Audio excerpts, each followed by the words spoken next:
Vivimos en la época de microondas, en la época donde queremos todo rápido y a veces y uno mismo se topa con la expectativa de decir, bueno, ya la quinta, seguramente ya la sexta y la séptima. Pero realmente, hermanos, no debemos de tener esa urgencia por terminar tan rápido una serie, sino por realmente disfrutarla y aprender. Es una serie que obviamente Juan repite muchos conceptos, pero si Juan lo repite y si Dios lo inspiró así, es porque realmente él conoce la necesidad que tenemos a veces de escuchar las mismas cosas de manera diferente para que vayan siendo absorbidas realmente por nuestra mente y vaya cambiando profundamente nuestra cosmovisión, nuestras convicciones y nuestra manera de leer el mundo. El domingo pasado vimos la quinta señal, si se recuerda, la multiplicación de los panes y los meses, y vamos a ver la segunda parte de la quinta señal, el milagro de Jesús caminando como el agua.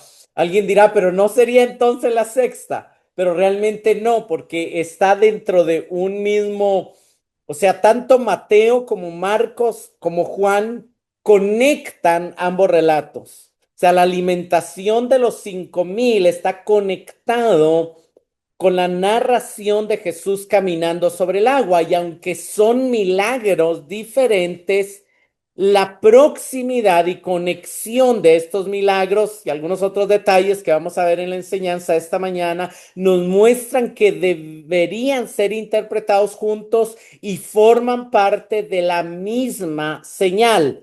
Son dos milagros diferentes, pero la señal a la que apuntan es la misma. Entonces hoy vamos a estar en la segunda parte de la quinta señal. La primera parte que vimos, precisamente, recordamos algunos leves detalles. Había una multitud de 5,000 hombres, padres de familia, o sea, de 5,000 familias, es decir, eran entre 20 y 25,000 personas. Jesús invita a los discípulos a alimentarlos, no hay suficiente, y apareció un muchacho de una familia pobre con 5 panes de cebada y 2 pescados. Y Jesús bendice esos alimentos, los reparte a sus discípulos, los discípulos a la multitud, y todos se saciaron de tal manera que recogieron 12 cestas de lo que sobró. Y al ver ese milagro, esta multitud concluye que Jesús es el profeta que había de venir al mundo. Uno de los detalles, una de las cosas que yo decía es que este es el único milagro que está registrado en los 4 evangelios. Y este es el milagro que más personas impactó, digamos, el que fue sanado, era impactado él, ¿verdad? Y prácticamente el único beneficiario de una sanidad es el enfermo. Y tal vez su familia en cierto nivel, ¿verdad? Pero este milagro de alguna manera benefició, fue el milagro de Jesús que benefició a más personas porque 25,000 personas, por decir un número, fueron beneficiadas por este milagro. Ahora, hay algo interesante de esta señal, que esta señal tiene varios factores que la vinculan con la Pascua, que la vinculan con el éxodo de Egipto, perdón. Primero es el motivo de la Pascua, era justo el cercano a las fechas de la Pascua. Y la Pascua recuerda la celebración de la salida de Egipto del pueblo de Israel. Número dos, Jesús aparece en esta señal, o la gente se da cuenta que Jesús posiblemente es el profeta del que Moisés dijo que sería como él. Eso ya lo vimos también, pero hay algo que, aunque mencionamos algo la semana pasada, hermanos, en esa época del judaísmo del segundo templo, o sea, de la época donde Jesús vivió, había una expectativa con respecto, habían muchas expectativas con respecto a la venida del Mesías y explicamos de que las expectativas variaban, así como hoy varían las expectativas de la segunda venida de Cristo, lo cual es absolutamente normal, pero una de las expectativas interesantes era de que Dios volvería a proporcionar maná en la era mesiánica. Y aunque esto no lo vemos directamente en la Biblia, hay varios escritos de los judíos de esas épocas que nos muestran esto. Por ejemplo, estos son libros apócrifos, pero nos ayudan como a ver el pensamiento de los judíos de esa época. Un rabino que escribió un libro llamado Segunda de Baruch, en el capítulo 29, verso 8, dice, y sucederá en aquel tiempo que el tesoro del maná descenderá de lo alto y comerán de él los que habrán llegado a la consumación del tiempo, o sea, la era mesiánica, ¿verdad? Entonces, la gente creía de que el maná iba a volver a descender de lo alto. En el libro de Eclesiastés, escrito por el rabí Isaac, dice, así como el primer redentor, Moisés, hizo descender el maná, así el último redentor hará que descienda el maná. Otra cita es, no encontrarás el maná en este mundo, sino que lo encontrarás en el mundo venidero, escrita por el rabí Elías Argisma. Y en los oráculos civilinos también se lee, los que honran al Dios, al verdadero Dios eterno, heredarán la vida, deleitándose con pan dulce del cielo. Entonces vemos claramente que eran cosas que se creían en el judaísmo de esa época. Por eso terminamos la enseñanza de la semana pasada en el verso 15, donde dice, por lo que Jesús, dándose cuenta de que iban a venir y por la fuerza hacerle rey, se retiró él solo al monte otra vez. Ya vimos que en lugar de que estas multitudes comprendieran la verdadera identidad de Jesús, lo unen a sus expectativas y lo conciben como un libertador nacional. Pero Jesús claramente no quiere ni alentar ni unirse a la agenda política de la gente, porque su reino no es de este mundo. Ahora, el mismo relato, y voy a usar en esta mañana algunas cosas que también suman al relato, Mateo y Marcos, algunos otros detalles que son importantes. Y veamos el relato de Marcos. En el relato de Marcos dice, enseguida Jesús hizo que sus discípulos subieran a la barca y fueran delante de él al otro lado, a Bethsaida, mientras él despedía a la multitud. Después de despedirse de ellos, se fue al monte a orar. Cuando la escritura dice que Jesús hizo que los discípulos fueran adelante, fueran sin él, claramente nos da el detalle de que quizá ellos no querían dejarlo solo, pero él necesita orar a solas. Tanto Marcos como Mateo recalcan y enfatizan y es algo interesante, hermanos, es que los discípulos mismos pudieron haber sido contagiados con esta emoción de las multitudes y claramente ellos también tenían expectativas políticas, lo vimos en la semana pasada, citamos, por ejemplo, Lucas 4:21, eran discípulos de Jesús y le dicen cuando va en camino de Maús, es que esperábamos que él había de redimir a Israel probablemente en su mente del dominio romano y aún cuando Jesús está en el monte previo a ascender, los discípulos le preguntan, ¿restaurarás en este tiempo el reino de Israel en Hechos 1:6? Entonces, claramente la Biblia sí nos muestra que los discípulos estaban contagiados por esa agenda política porque era algo cultural de su época. Pero Jesús no necesita la presión de la gente ni la presión de ellos. Lo que él necesita es pasar tiempo con el Padre. Así que él despide a sus discípulos, despide a la multitud y sube al monte. El hecho de que suba al monte o se vaya al monte puede tener una conexión o una alusión a cómo Moisés subía al monte para encontrarse con Dios y fue en el monte donde Dios le dio a Moisés la ley, donde le fue mostrado el modelo del tabernáculo.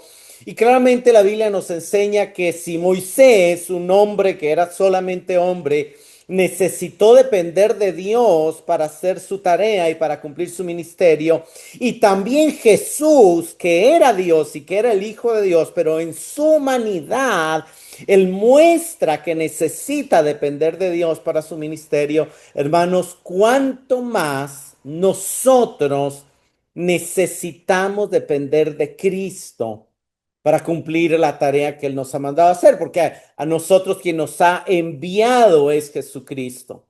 También esto es consistente con lo que Jesús enseña sobre la oración en Mateo 6.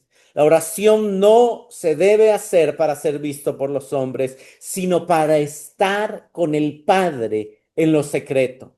Y claramente Él da el ejemplo de buscar ese espacio para estar con su Padre en lo secreto. Hermanos, no olvidemos la fuerte necesidad que tenemos de orar y de buscar y de apartar esos espacios de tiempo para estar con nuestro Padre en lo secreto, sobre todo cuando hay cosas que quieren distraernos del llamado y del propósito de Dios para nuestra vida. Yo sé que a algunos les gustan los mapas y a otros no, pero bueno, nada más para que vean, estaban aquí en Tiberias y Jesús manda a los discípulos hacia Betsaida, hacia el norte. De aquí de Tiberias para Betsaida, que también es Capernaum, hay más o menos 10 o 12 kilómetros, ¿verdad? Entonces, nada más para, yo creo que a veces sí puede ayudar tener una imagen de dónde estaban y hacia dónde iban. Estaban aquí en Tiberias y iban hacia Betsaida. Verso 16. Al atardecer, sus discípulos bajaron hasta el mar. O sea, ellos esperan así como que tal vez Jesús se arrepiente, pero otros dicen, no, no, Él nos dijo que vayamos, así que obedezcámoslos, ¿verdad? Entonces, al atardecer, bajaron hasta el mar y subiendo en una barca se dirigieron al otro lado del mar, hacia Capernaum, o sea, que también es parte de Bethsaida, es parte de verdad. Ya había oscurecido y Jesús todavía no había venido a donde ellos estaban. Y el mar estaba agitado porque soplaba un fuerte viento. Hermanos, es común y es normal de que en esos lugares hay ciertas horas donde sopla viento y el viento fuerte obviamente mueve el agua y provoca fuertes olas que ponen en peligro las barcas. De hecho, no es aconsejable en la mayoría de lagos navegar de noche precisamente por eso, ¿verdad? Y es interesante porque la frase ya había oscurecido por un lado está describiendo una realidad, pero por otro lado estas frases en Juan también pueden estar cargadas de un simbolismo espiritual, ¿verdad? Recordemos que Jesús, y recordemos que el relato de Nicodemo nos dice que llegó cuando ya estaba oscuro y eso era también la parte de la oscuridad en la que estaba el alma de Nicodemo, que no le permitió entender ni creer. Y claramente vemos, vamos a ver también de que la realidad de los discípulos es que había cierta oscuridad también en su mente. Y la ausencia de Jesús, la falta de entendimiento, les provoca a ellos ciertas dudas, cierto desánimo. O sea, nosotros tenemos que ponernos en el lugar de los discípulos y darnos cuenta de que no fue fácil. O sea, a veces cuando estamos en nuestra vida, digamos, a veces pensamos o tenemos el deseo que las cosas vayan para mejor y de repente no es así. A veces decimos, pero si yo estoy buscando a Dios, pero si yo le estoy sirviendo, pero si yo esto. ¿Y por qué las cosas parecen empeorar? Si usted está cerca de Jesús como discípulo, o sea, no es como, o sea, usted no tiene la expectativa de que los judíos se le opongan. Usted no tiene la expectativa de que Él los deje solos. Usted no tiene la expectativa de que él, que está siendo muy exitoso, está a punto de perder un montón de seguidores. O sea, eran cosas difíciles de entender y así también hay cosas que a nosotros nos pasan que a veces no entendemos en el sentido de lo difícil, ¿verdad? A pesar de que acaban de ver el milagro que, como acabo de explicar, alcanzó a más personas de todos los milagros que Jesús hizo, pero estaban en aprietos. Verso 19. Cuando habían remado unos 25 o 30 estadios, que para nosotros entenderlo es 4 o 5 kilómetros, y eso es más o menos en medio del mar, a la mitad del trayecto, y de hecho Marcos en su relato agrega que estaban en medio del mar. y que estaban fatigados de estar remando porque el viento les era contrario.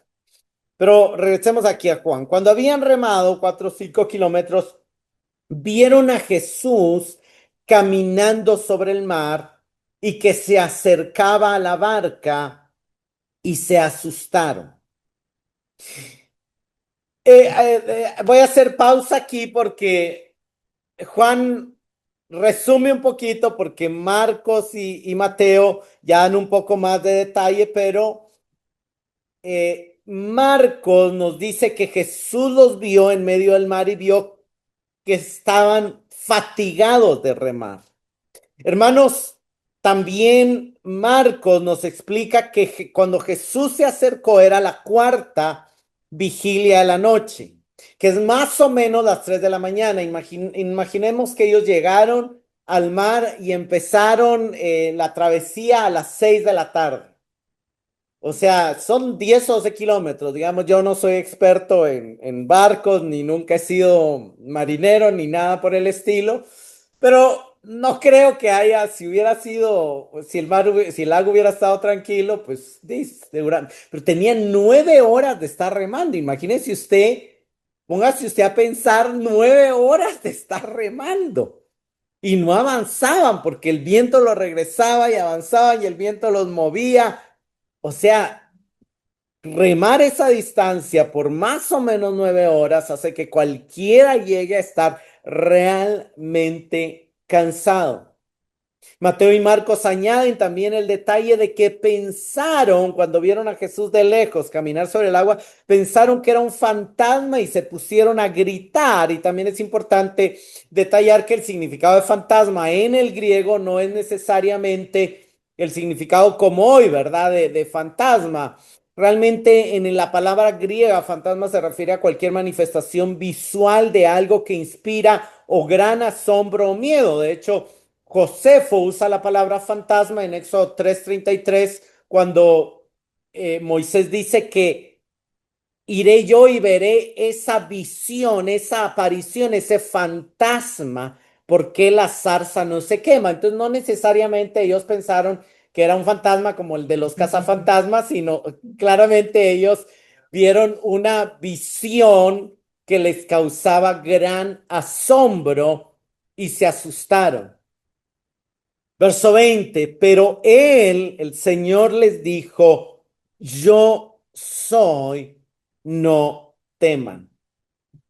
Los comentaristas, algunos afirman, otros niegan que el término yo soy es un término normal que claramente, por ejemplo, después al ciego del capítulo 9 le van a preguntar quién eres y él va a decir yo soy, pero sí es posible que esté conectada a la revelación del nombre que Dios le dio a Moisés. Yo soy el que soy. Diles, yo soy, me ha enviado. Pero claramente, si el yo soy tiene esa identificación o no, no es lo relevante. Yo me inclinaría a pensar que sí, pero el no teman, hermanos, nos recuerda muchas palabras en el Antiguo Testamento, de las cuales vamos a ver algunas, donde Dios le recuerda a su pueblo que Él está con ellos y por ellos, que Él está acercándose para bendecirlos.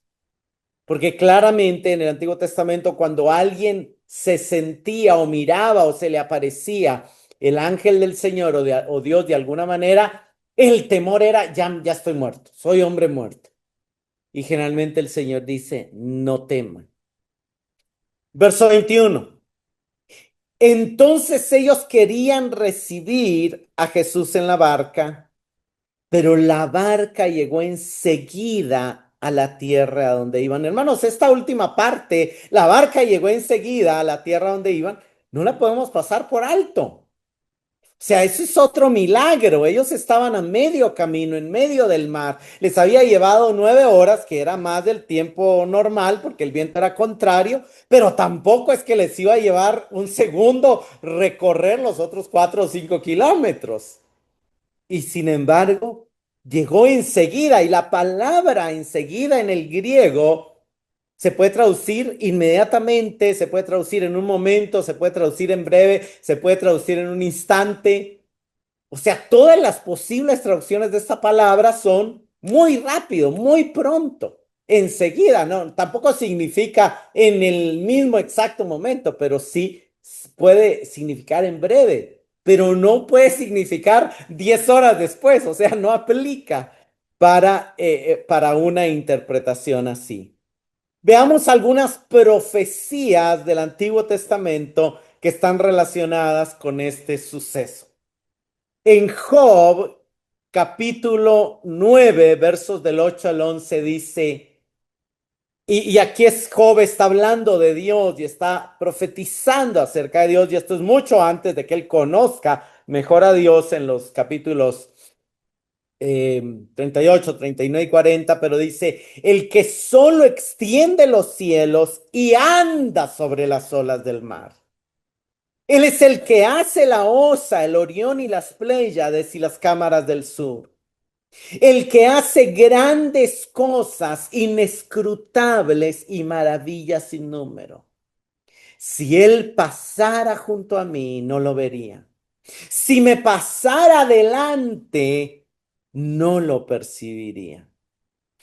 Hermanos, tanto Mateo como Marcos como Juan nos muestran que los discípulos no lo reconocieron, más bien se asustaron. Y Marcos en su relato hace una alusión, una conexión con este pasaje, porque Marcos menciona el tema de que casi que los pasa por delante, y aquí el verso dice, si me pasara adelante. Hermanos, claramente Jesús está mostrándole a sus discípulos que Él es el Dios del cual Job habló, que anda sobre las olas del mar. Él anda sobre las olas del mar. Y que cuando Él anda sobre las obras del mar, a veces no lo vamos a ver. Y a veces nos va a costar percibirlo. Ese no lo percibiría es como, se puede entender como no lo reconocería.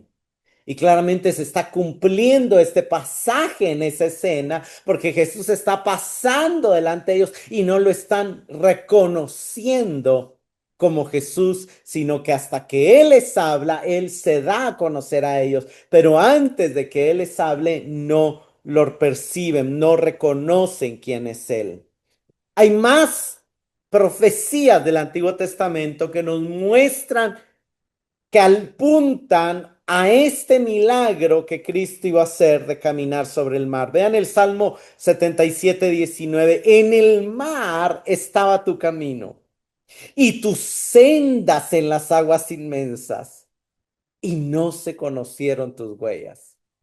Que alguien hubiera querido seguir las huellas en ese momento, no se conoce, porque él vino caminando y obviamente si ellos habían recorrido 4 o 5 kilómetros, él caminó 4 o 5 kilómetros en el mar, estaba tu camino, tus sendas en las aguas inmensas y no se conocieron tus huellas. Claramente este pasaje alude directamente a Jesús caminando sobre el agua desde una profecía. Salmo 89:9 dice, tú dominas la soberbia del mar. Cuando sus olas se levantan, tú las calmas. Ya una vez anteriormente, en Mateo 8, Jesús había calmado una tormenta y aquí en Mateo 14, nuevamente. O sea, él calma, las olas se levantan y claramente el hecho de que llegaran rapidísimo a destino también muestra de que el mar se quedó quietitititito y hasta al contrario, el mar mismo los empujó hasta llegar. Primero no los quería dejar pasar, no los quería dejar pasar y después los ayudó. Y eso es hermoso porque a veces no nos damos cuenta que aquellas pruebas que aparentemente están deteniendo nuestro avance, Dios las va a usar para darnos un mayor avance en algunas cosas después. Salmo 107:29 al 30. Cambió la tempestad en suave brisa y las olas del mar se calmaron. Entonces se alegraron porque las olas se habían aquietado. Y vean lo que dice el verso 30. Y él los guió al puerto anhelado. Había tempestad y cuando él se subió a la barca, La tempestad se cambió en suave brisa. Las olas se calmaron. Los discípulos se alegraron porque las olas se habían aquietado e inmediatamente llegaron al puerto esperado, llegaron al puerto anhelado. O sea, claramente es una profecía. Ahora, claramente, hermanos, tenemos que reconocer y recordar algo.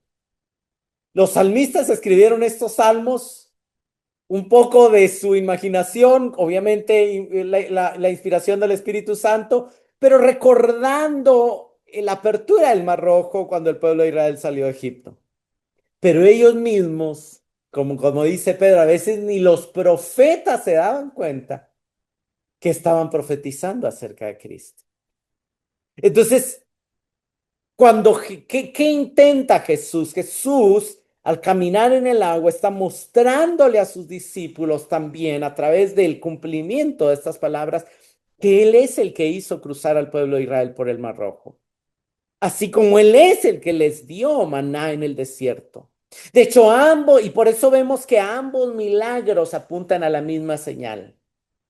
Él es el profeta del que habló Moisés y Él sí vino para traer a su pueblo un mayor y mejor éxodo, una mayor redención. Él vino para redimir a su pueblo. Y la obra que Él vino a hacer sí está relacionada con el éxodo, pero será mayor que el éxodo. ¿Y qué les dijo cuando los ve? No teman. Yo soy, no teman. Y vean estos pasajes, porque estos pasajes sí se conectan el yo soy con el no teman. Génesis 26-24 es cuando el Señor se le aparece a Isaac, el hijo de Abraham. Le está pasando un tiempo difícil. Y el Señor se le apareció aquella misma noche y le dijo, yo soy el Dios de tu padre Abraham, no temas, porque yo estoy contigo. Entonces vemos tanto la frase yo soy como la frase no temas. Y esa frase la tenían que recordar los discípulos. Dios está apareciéndose y la aparición de Dios produce temor, pero inmediatamente las palabras no temas producen confianza, producen seguridad. En Génesis 46:3 es ahora al nieto de Abraham, a Jacob, a Israel.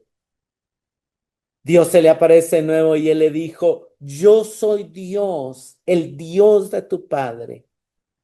No temas descender a Egipto. Aquí los hijos de José, los hermanos de José habían llegado y le habían contado que José estaba y que lo invitaba a ir a Egipto y él, ay, no, Egipto no es muy agradable. Pero el Señor se le aparece y le dice, yo estoy contigo, no temas. Y vean cómo el no temas se acompaña también del yo soy Dios. Isaías 41:10, profecía para Israel que está preparando también el anuncio a la venida del Mesías, parte del libro de la consolación. Dice, no temas, porque yo estoy contigo. No te desalientes, porque yo soy tu Dios. Y nuevamente el yo soy está conectado con el no temas. Hermanos, Dios es nuestro Dios. Y esa es la razón para ser libres del temor. Jeremías 46:28 dice, tú no temas, siervo mío Jacob, declara el Señor, porque yo estoy contigo. Aquí vale la pena recordar que en el inglés el yo estoy y el yo soy son lo mismo, ¿verdad? Entonces, yo soy, yo estoy contigo, no temas. Nuevamente se conectan. Lamentaciones 3:27 dice, te acercaste el día que te invoqué. Dijiste, no temas. Hermanos, qué lindo. Que aquí vemos cinco ejemplos y hay muchísimos más, hay muchísimas más, no temas, pero yo traté de elegir primero los primeros cuatro que se conectan con el yo soy, aunque el último no se conectan con el yo soy, se conecta implícitamente porque está recordando a alguien que invoca al Señor y cómo el Señor se acerca. Y solamente el acercarse es como decir, aquí yo estoy contigo. Pero cuando se acerca su presencia gloriosa, majestuosa, nos causa temor, porque sabemos que no podemos estar frente a Dios y que nuestro pecado haría que nos mate. Pero como Él, por la obra de Cristo y por la obra de su amor y por la gracia que en el pasado se mostraba en los sacrificios y en el día de la expiación y ahora en la obra de Cristo, nos perdona y nos protege, se acerca para decirnos, no temas. Se acerca para librarnos del temor y se acerca para ayudarnos en nuestra necesidad y se acerca para transformar nuestra circunstancia difícil que estamos viviendo en una revelación de su gloria y de su majestad. Como lo vivió Job, como lo vivió Jeremías, como lo vivió Isaías, como lo vivió Abraham, Isaac, Jacob y todo aquel que lo invoque de corazón también tenemos la posibilidad de vivir eso. Y eso es hermoso, porque vemos como Cristo perfectamente es el que camina sobre las aguas, el que calma el mar, el que guía a su pueblo enseguida a su puerto y el que nos dice, yo soy, no teman, no temas. Pero veamos algunos detalles y algunas cosas que no nos cuenta Juan, vale la pena verlos, ni Juan ni Marcos registran este episodio, pero yo creo que vale la pena revisarlo brevemente. En el registro de esta historia del evangelista Mateo, capítulo 14, del 28 al 31, dice, y Pedro le respondió, Señor, si eres tú, manda que vaya a ti sobre las aguas. Ven, le dijo Jesús. Y descendiendo Pedro de la barca, caminó sobre las aguas y fue hacia Jesús. Pero viendo la fuerza del viento, tuvo miedo y empezando a hundirse, gritó, Señor, sálvame.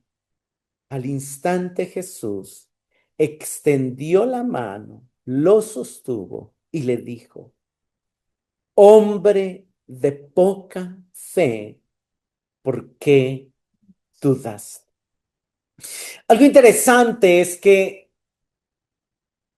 casi no siempre aplica, pero el término Señor en el griego, la palabra kurios era el término que se traducía el Yahvé del Antiguo Testamento en la Septuaginta.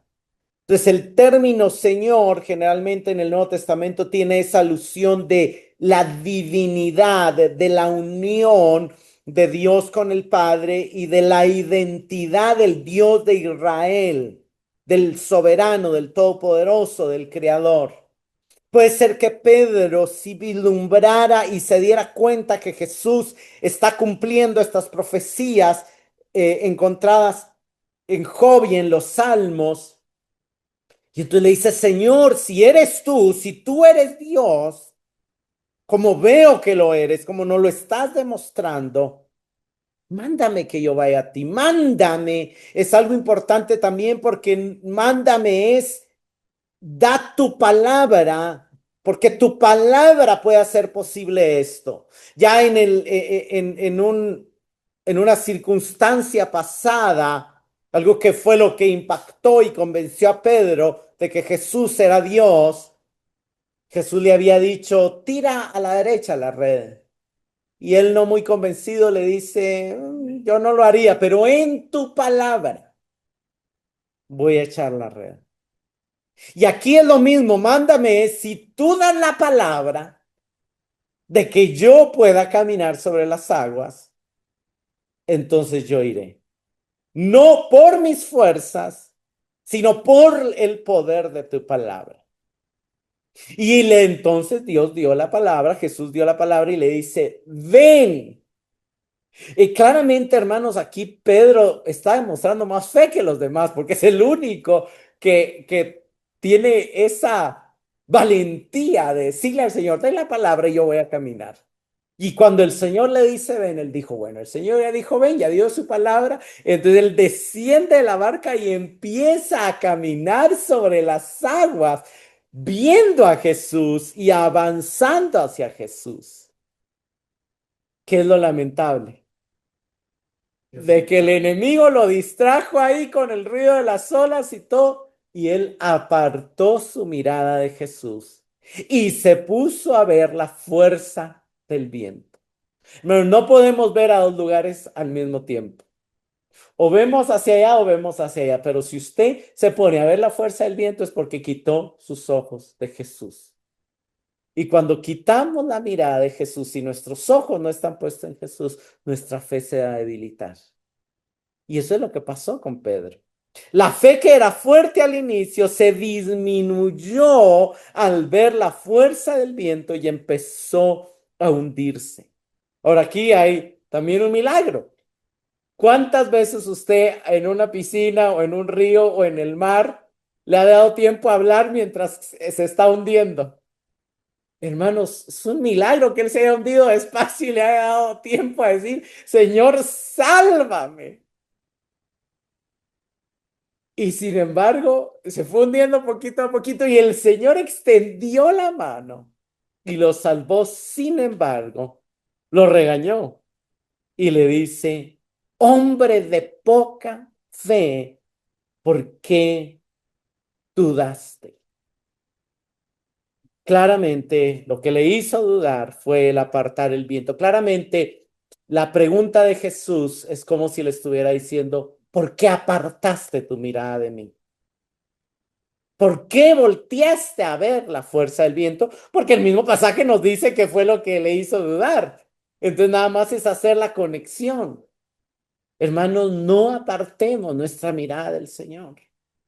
No miremos la fuerza del viento. Mantengamos nuestros ojos en Cristo, porque si miramos la fuerza del viento, eso nos va a hacer dudar. Y es algo irónico que no sabemos, esto es claramente un comentario, nada más una pensada, pero usted sabe que fue la fuerza del viento. Cuando usted lee el relato del Éxodo, dice que sopló un fuerte viento y Dios usó el viento para que el mar rojo se abriera. Usted sabe eso, ¿verdad? También usted sabe de que cuando Elías iba a subir al cielo, dice que sopló un fuerte viento y vino un torbellino y subió en el torbellino y entonces dejó caer su manto y Eliseo estaba ahí tratando de agarrar el manto para recibir la doble porción. ¿Qué tal si era el viento el que estaba sosteniendo a Pedro para que no se hundiera en el agua? Y el mismo viento, él puede es al que él le tiene temor. Hermanos, a veces el viento que sopla fuerte y nos causa incomodidad es el mismo medio que Dios está usando para hacernos avanzar de una manera sobrenatural.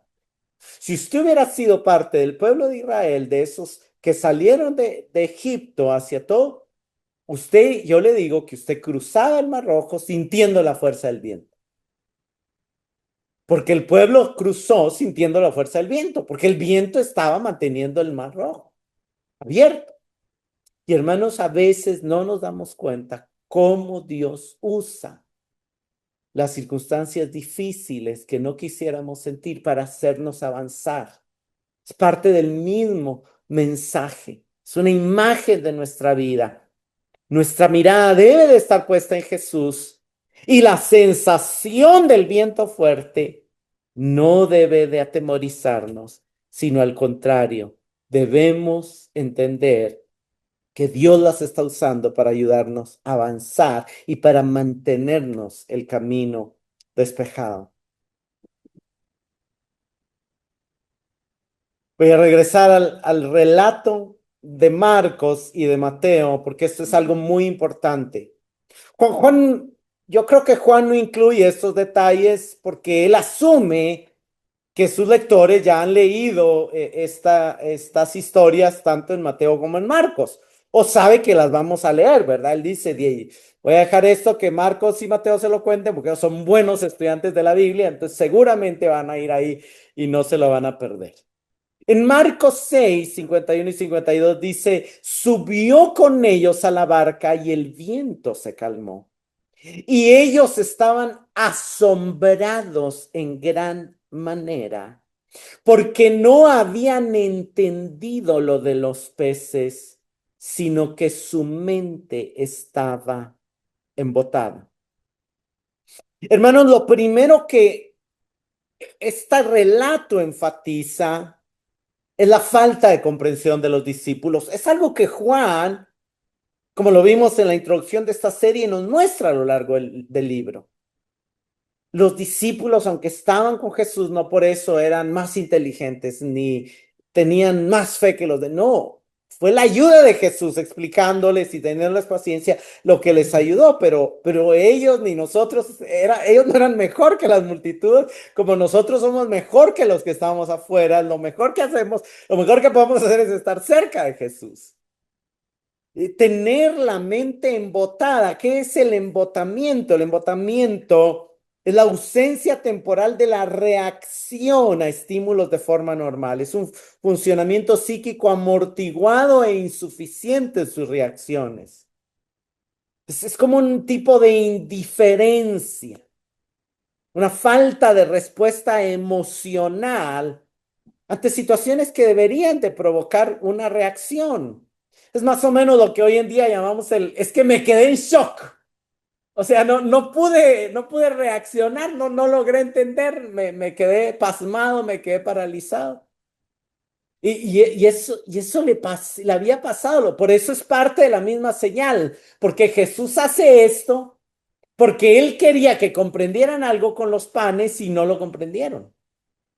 Entonces, no estamos hablando de una señal diferente, a lo que apunta la señal es lo mismo, pero no lo entendió ni las multitudes ni los discípulos tampoco, su mente estaba embotada. La Nueva Traducción Viviente lo traduce, tenían el corazón demasiado endurecido para comprender el significado del milagro de los panes, y la traducción lenguaje actual dice, tenían la mente cerrada pues no habían entendido el verdadero significado del milagro. Hermanos, a veces el Señor está actuando en nuestras vidas y nuestra mente está embotada, nuestro corazón está endurecido. No entendemos lo que el Señor está tratando de decirnos, de hablarnos, de mostrarnos. Vamos ahora a otra parte del relato que esto es hermoso. Mateo 14, 32 al 33. Cuando ellos subieron a la barca, el viento se calmó. Entonces, hasta que Jesús ya estuvo en la barca, desembotó su mente, suavizó su corazón, y los que estaban en la barca lo adoraron diciendo, en verdad eres hijo de Dios. Hermanos, el hecho de que la Biblia diga lo adoraron y que sabemos que solo Dios merece adoración, que Jesús mismo en la tentación dice, solo al Señor tu Dios adorarás y a nadie más servirás. Claramente es un testimonio de que si lo adoraron fue porque reconocieron su deidad, reconocieron su divinidad. Y esto nos recuerda también el relato del Éxodo. En el relato del Éxodo dice Éxodo 14:31 que cuando Israel vio el gran poder del Señor, que el Señor había usado contra los egipcios y como había abierto el Mar Rojo, el pueblo temió al Señor y creyeron en el Señor y también en Moisés, su siervo. Hermanos, la señal apunta a esto, a que reconozcan que en verdad Jesús es el Hijo de Dios. Y ellos llegaron a reconocer de los dos milagros realizados por Jesús en esta quinta señal, llegaron a reconocer que en verdad era el Hijo de Dios. Y aquí es importante recordar que hay una diferencia entre creer que Jesús es el Cristo que yo creo que es, según mis expectativas, y crecer en esa fe, dándome cuenta y creyendo que Él es el Hijo de Dios, no según mis expectativas, sino según su realidad, según lo que la palabra enseña de Él. Y Él es el Hijo de Dios y Él es Dios. Se ajuste o no a los conceptos que tenemos de cómo debería de actuar Dios o de cómo debería de ser Dios. El mundo nos dice ahí un concepto que Dios debería de ser un Dios bueno que no permita cosas malas, pero no es el Dios real de la Biblia. La Biblia no dice eso y nosotros tenemos que abrazar la realidad de ese Dios que no se ajusta al concepto del Dios que quisiéramos que fuera, sino que lo reconozcamos como el Dios que Él es. Aunque no entendamos por completo por qué Él permite ciertas cosas, Él es Dios y Él es bueno. Amén. Seguimos después. Al día siguiente, la multitud que había quedado del otro lado del mar se dio cuenta de que ahí no habían más que una barca y que Jesús no había entrado en ella con sus discípulos, sino que sus discípulos se habían ido solos. Vinieron otras barcas de Tiberia cerca del lugar donde habían comido el pan después de que el Señor había dado gracias. Por tanto, cuando la gente vio que Jesús no estaba allí ni tampoco sus discípulos, subieron a las barcas y se fueron a Capernaum buscando a Jesús.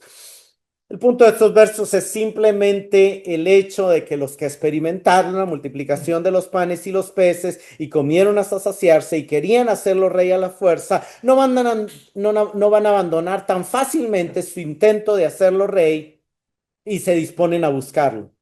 Saben que había una barca, vieron a los discípulos entrar, sabían que Jesús no iba ahí. Esto está raro, pero bueno, tampoco está en ningún otro lado, no, vamos, algo pasó. Cuando lo hallaron al otro lado del mar, le dijeron, Rabí, ¿cuándo llegaste acá? Ellos saben que Jesús no salió con sus discípulos en la barca, saben que no había otra barca, y entonces sienten curiosidad por saber cómo había cruzado. Algo interesante es que le llaman rabí, maestro, como quien dice, aquí estamos nosotros, tus discípulos, tus seguidores, y lo elogian porque quieren convencerlo de que sea su rey, de que lo dejen hacerlo rey. Pero, y están como mostrando una disposición a querer aprender de él, pero el siguiente domingo vamos a ver como que en lugar de aprender de él, terminan discutiendo con él, ¿verdad? Pero algo interesante, verso 26, Jesús le respondió, vine hoy en la mañana caminando sobre el mar. Y ustedes si hubieran podido haber dado cuenta, si hubieran estado atentos. No, él no les dice eso. Él no les dice, miren hermanos, hay que hablar lo que es. ¿Qué hubiéramos hecho cualquiera de nosotros? Dice, a la mayoría de nosotros nos gusta rajar, nos gusta presumir. Alguno de nosotros hubiera dicho, ¿quieren venir? ¿Quieren saber cómo vine o cuándo vine? Y pregúntenle a los discípulos. Ellos les van a contar dos milagros. Me vieron caminando sobre el mar y después hice que llegáramos enseguida. Pero Jesús no está interesado ni en presumir, ni en rajar, ni en hacer que acepten su divinidad a la fuerza. No, Él, hermanos, nunca quiere convencer a nadie de nada, pero da claras evidencias de quién es Él y de cuánto nos ama. Pero usted no espere que Jesús lo va a intentar de convencer de algo que naturalmente usted debería confiar y creer en él. Verso 26. Jesús le respondió, en verdad les digo que me buscan, no porque no hayan visto señales, sino porque han comido de los peces y se han saciado. Jesús no se deja impresionar por los elogios ni por el título y tampoco responde a su pregunta. Él apunta a que conoce sus corazones y se los deja saber. Él señala que la verdadera búsqueda de ellos no es Él, sino su satisfacción. Ellos no lo buscan a Él, parece que lo buscan a Él, pero lo que buscan es obtener satisfacción y lo quieren usar a Él como un medio. Ellos no, y es parece contradictorio porque Jesús les dice, no porque hayan visto señales, ellos sí vieron el milagro de multiplicación, pero no vieron la señal a la que ese milagro apuntaba. Ni siquiera los discípulos habían comprendido la señal, como lo acabamos de ver, mucho menos las multitudes. Si el corazón de los discípulos y la mente de los discípulos estaban embotados, ¿cuánto más el de las multitudes? Entonces Jesús les dice, trabajen, no por el alimento que perece, sino por el alimento que permanece para vida eterna, el cual el Hijo del Hombre les dará, porque Él es a quien el Padre Dios ha marcado con su sello. Hermanos, Jesús sí nos invita a esforzarnos, pero no por las visiones materiales y puramente terrenales de este mundo. Del contrario, Él nos está llamando a abandonar cualquier visión terrenal del reino de Dios. Jesús básicamente lo que está diciendo es dejen de pensar en solo mantener sus estómagos satisfechos. Porque aunque el pan que yo multipliqué, era pan físico, destinado a perecer. Y Jesús está haciendo un comentario penetrante sobre nuestra condición humana, hermanos. Lamentablemente, estamos grandemente atrapados en nuestra existencia física y terrenal, atados a nuestra necesidad de comida, de refugio y de ropa. Pero Jesús, el Dios hombre, el Hijo de Dios, quiere que levantemos nuestros ojos de la existencia terrenal para percibir la realidad celestial a la cual Él quiere introducirnos, a la cual Él vino a introducirnos. Él sí nos manda a esforzarnos, a buscar, a usar nuestra energía, pero no por lo que se va a quedar, sino por un alimento espiritual que permanece para vida eterna, que sabe quién es el único que lo provee, Él y nadie más, el cual el Hijo del Hombre os dará. Deben tener claro, les está diciendo, que solo el Mesías tiene este pan, solo Él lo posee, porque solo a Él le ha dado el Padre su sello de autorización.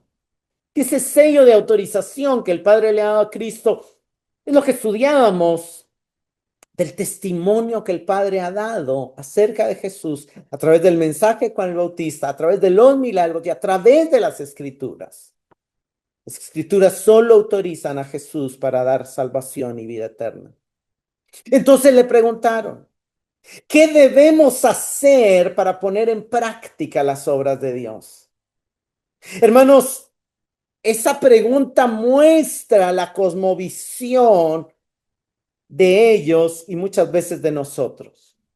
Jesús sí les dice, trabajen, Jesús sí les dice, esfuércense. Y de alguna manera el pensamiento es, se puede obtener la vida eterna por obras. Y ese era un pensamiento común. Recordemos el joven rico. El joven rico se acerca a Jesús preguntándole, ¿qué haré para obtener la vida eterna? O sea, claramente él creía que había algo que él podía hacer para obtener la vida eterna. También es importante explicar que las obras de Dios no son cosas que Dios hace, sino las obras que Dios requiere.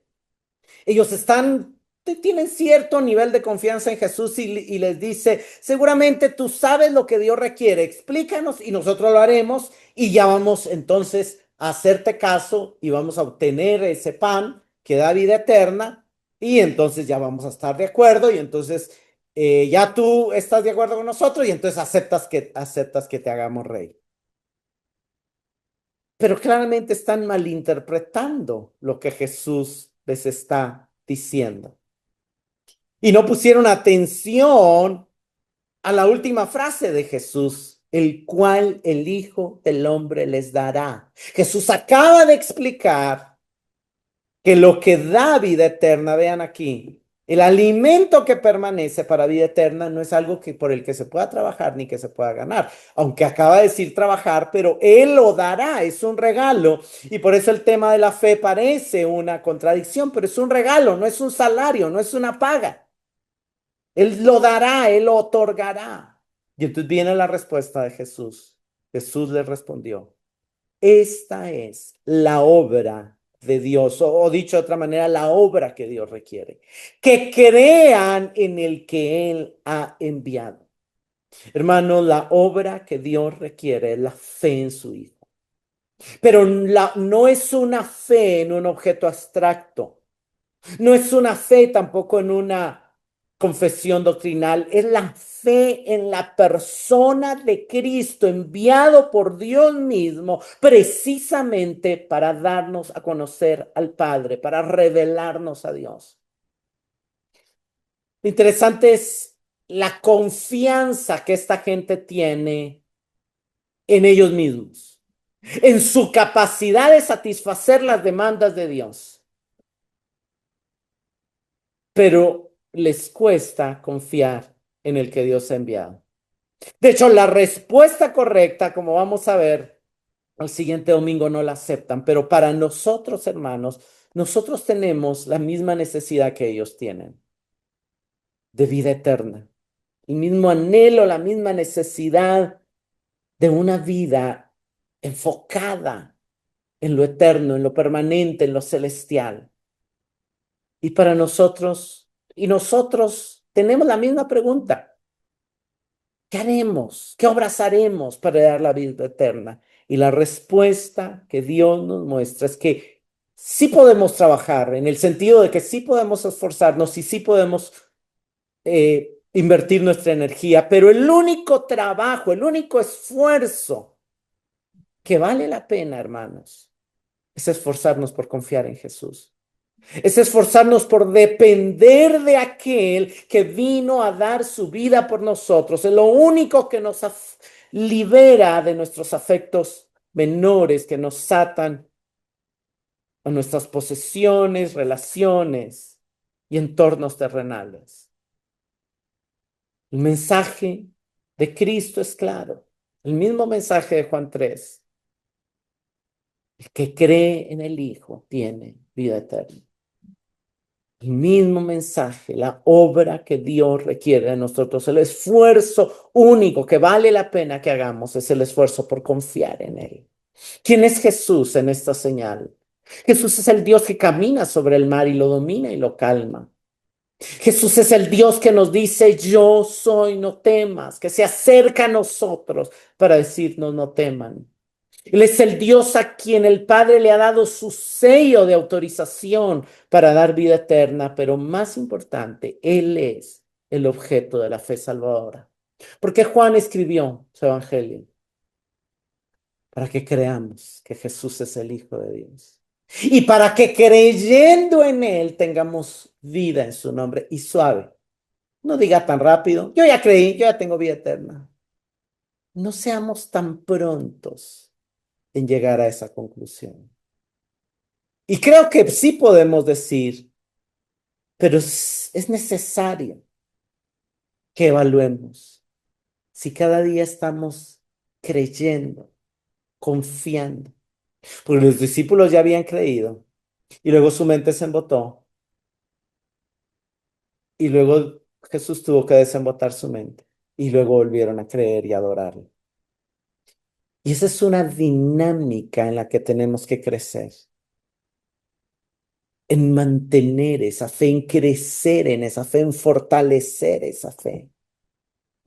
Hermanos, ¿notas cuán fácil es que nuestra mente se embote y nuestro corazón se endurezca y no veamos lo que Dios quiere mostrarnos? Esto es una realidad. Nuestro corazón a veces se endurece, nuestra mente a veces se embota. Pero pregunto, ¿estás abierto a escuchar la voz del Señor diciéndonos, yo soy, no temas? Aun cuando el viento esté soplando fuerte, aun cuando el viento sea contrario, aun cuando estemos llenos de temor. ¿Crees en el Señor como aquel que viene a ti en medio de tu tormenta? y te invita a caminar sobre el agua aún antes de calmar la tormenta. ¿Crees que Él vino para darte vida eterna? Pongámonos de pie, Señor, te damos gracias, porque tuviste la paciencia de hacer un segundo, quizás hasta un tercer milagro, para que tus discípulos pudieran comprender el milagro de los panes. También nosotros reconocemos, Señor, que a veces nos cuesta comprender la verdad que tú estás tratando de mostrarnos.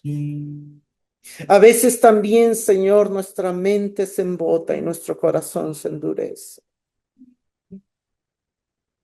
Pero ayúdanos, Señor, a día, momento a momento, mantener nuestra mirada puesta en ti y en quién tú eres. Ayúdanos, oh Dios, a ser introducidos en la realidad celestial y espiritual a la que tú nos estás invitando a vivir. No queremos ser hallados moradores de la tierra, enfocados solo en las cosas temporales y terrenales de esta vida. Queremos caminar en esta vida como estando de paso, con los ojos puestos en el cielo donde estás tú, mirando las cosas que los demás no ven, porque son eternas. Y las cosas que se ven son temporales. Ayúdanos, oh Dios, a aprovechar el viento de las tormentas para avanzar hacia ti, para crecer en fe. Y guárdanos, Señor, de desviar de ti nuestra mirada. Te lo suplicamos en el nombre de Jesús.